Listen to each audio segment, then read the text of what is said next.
Hey guys, I hope you're doing well today. In this video I'm going to tell you about 5 of the best schooling fish to keep in your aquarium. All the fish I'm going to be talking about are easy to keep, so they're really good for beginner fish keepers. None of the fish on this list need any special water conditions or any special diets, and they should be readily available at your local fish shop. Finally, I just wanted to let you know that this list is in no particular order. The first fish I'm going to be talking about is a zebra Danio. They're really easy to keep, which makes them great for beginner fish keepers. They are really peaceful fish, so they won't bother any of the other fish in your aquarium. Zebra Danios do come from a hill stream kind of environment, so they will prefer an aquarium with faster flowing water. You'll often see them swimming against the current, which is really fun to watch. The Zebra Danios you see in your local fish shop will be tank bred. This makes them a bit more hardier, so they can tolerate a wide range of water parameters. They can live in hard or soft water, and can live in a pH range between 6 and 8. They can also live in a broad range of temperatures. You can keep them between 18 to 25 degrees Celsius, that's about 64 to 77 degrees Fahrenheit. Since these Zebra Danios can tolerate such a wide range of water conditions, this makes them really hardy.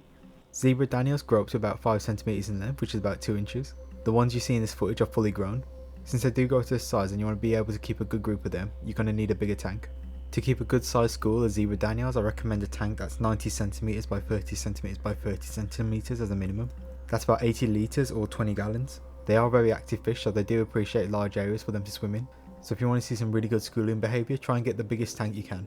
If you want to see some really good schooling behaviour, I recommend a group about 8 to 10 of these Zebra Danios. You can expect to pay about £1 for each Zebra Danio, but in some fish shops I've seen them being sold for a lot less. Sometimes you might pay 50 to 80p. This will let you build a really good school of these guys for not a lot of money. The second fish on my list is the copper Rasbora. When these guys settle down, they have such amazing colours. They look really good in a planted aquarium. These fish are super peaceful, which makes them really good for community tanks. Also, they're really good dibber fish. Having some dibber fish in your aquarium will make more shy fish like betters more confident. So I think these fish are really good to have in a beginner community aquarium. In the wild, these fish can be found in streams full of tannins. This means these copper Rasboras will do well in softer water. There are some tank bred ones that can live in harder water, but they are more expensive. A good pH to keep these guys at will be between 6 and 7.5. A good temperature to keep copper Rasboras at will be between 24 and 28 degrees Celsius. That will be about 75 to 82 degrees Fahrenheit. Copper Rasboras can grow to be about 3.5 to 4.5 centimeters in length. That's roughly about 1.5 inches to 2 inches. Since they do grow to this size, you might want to keep them in a larger aquarium. An aquarium that's 60 centimeters by 30 centimeters by 30 centimeters will be a good size. An aquarium that size will be about 54 litres or 15 US gallons. As you can see in the footage in the background, they do school together pretty tightly. A school of about 10 to 15 would be a really good size, but you could probably get away with a school of about 8 to 10. I think if you really want to get some good schooling behaviour out of your fish, you need to go for a larger school. These Rasboras can be a little bit more costly to buy. I've seen them being sold between £2 to £3, so it might end up being really expensive if you want to build a really big school of them. But if your aquarium's big enough and you have enough money, I highly recommend you try and get a really big group. A group between 20 to 25 would look stunning in a planted tank. These are fish you won't regret buying ever. Here's a fish you'll see in almost every single fish shop. It's the neon Tetra. When you think of schooling fish, you'll probably think of neon Tetras. In the wild, neon Tetras form massive schools. There are usually hundreds of fish in each school. It looks amazing and it's super interesting to watch their behaviour. If you want to keep these guys, they do prefer softer water. A pH of 6 is really good for them too. However, if you get tank bred neon Tetras, you might be able to keep them in harder conditions.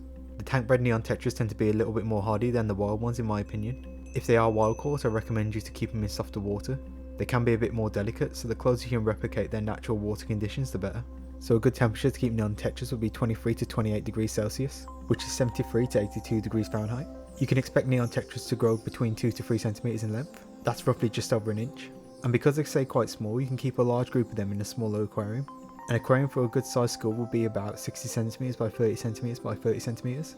That's about 54 litres or about 14 gallons. In an aquarium that size, I think you could get a good school of about 15 to 20 of them.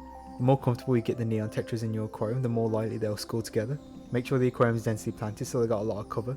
From my experience keeping neon Tetras in the past, the safer the fish feel, the more likely they'll school together. They are relatively cheap to buy as well. For wild caught ones, you'll probably expect to pay about £1, and tank bred neons will probably cost about £2. Your local fish shop will probably have some nice deals on them, which makes building a school of neon Tetras a lot easier. Here's another fish that people don't expect to school really well. These are Pygmy Cories and they're really cool little fish to keep. They actually school together pretty tightly as well, which is really interesting to watch. For such a small fish, they have a lot of personality. They tend to hang around the middle to lower parts of your aquarium, and you'll also find them perching on leaves of aquatic plants. These Cories are super peaceful, which makes them really good for community tanks. They can be very shy when you first add them to your aquarium, but after a few weeks I noticed mine are starting to get more confident. If you can, try and make your water soft for them. If you can't, don't worry, they can still tolerate harder water conditions if you acclimate them well. An ideal pH to keep these Cories will be between 6.5 and 7.5. Since they do come from the Amazon basin, they do prefer warmer water. A good temperature range to keep them would be between 24 and 28 degrees Celsius. That's about 72 to 82 degrees Fahrenheit. They grow to be about 3 centimeters in length, that's about 1.2 inches. Since they do stay relatively quite small, you can keep them in a tank that's about 45 centimeters by 30 centimeters by 30 centimeters. This will give a volume of about 40 litres or about 10 US gallons.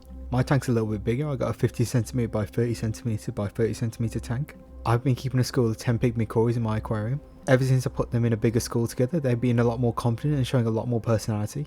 In your local fish shop, you'll probably expect to pay about £2.50 per fish. Most local fish shops will do deals on them. A common offer I see quite a lot is 5 Pygmy Cories for about £10. So if you find an offer like that, you can build a school of Pygmy Cories for pretty cheaply. Finally, here's the last fish I'm going to put on my list on best schooling fish for beginners. You might have seen this fish pop up on many lists of best schooling fish before. These are Rummy Tetras. They are really well known for their schooling behaviour. Many aquascapers keep these in their planted tank just because of how good they school, and it really makes the aquascape look even better when you got these fish in them. I think they're really good looking fish, especially with the really bright red head they got. It really contrasts really well with their silver body, along with the black markings on their fins too. So if you want to keep some Rummy Tetras for yourself, I recommend you try and make your pH about 6 to 7. And just like the Neon Tetras and Pygmy Cories, they do come from the Amazon basin, which means they do prefer softer water, but they can tolerate harder water if you acclimate them correctly. These guys do better in warmer water conditions. A good temperature range to keep them at would be between 25 to 30 degrees Celsius. That's 77 to 87 degrees Fahrenheit. When fully grown, you can expect a Rummy Tetras to grow about 5 centimeters in length. That's about 2 inches in length. And since they do grow a little bit bigger than your normal schooling fish, I recommend a larger tank. A 90 centimeter by 30 by 30 will be a good size for them. An aquarium that size will be about 80 litres or 20 US gallons. I have noticed when I kept these guys in the past, they do school in low numbers. I had a group of about 8 of them and they seem to school really well together. But if you really want to get a stunning school, I recommend you get a larger group. A group of 15 to 20 Rummy Tetras would look really amazing. Each Rummy Tetra will roughly cost you about £2 to £2.50 each. A lot of local fish shops will have deals on, so you can save some money when you build up your school of Rummy Tetras. So this is my list of the top 5 best schooling fish for beginners. What did you guys think about this list? Did I miss any off? If I did, leave a comment below. I'll be really interested to read your comments and see what you think the best schooling fish is. I might make a part 2 of this video if you guys are interested.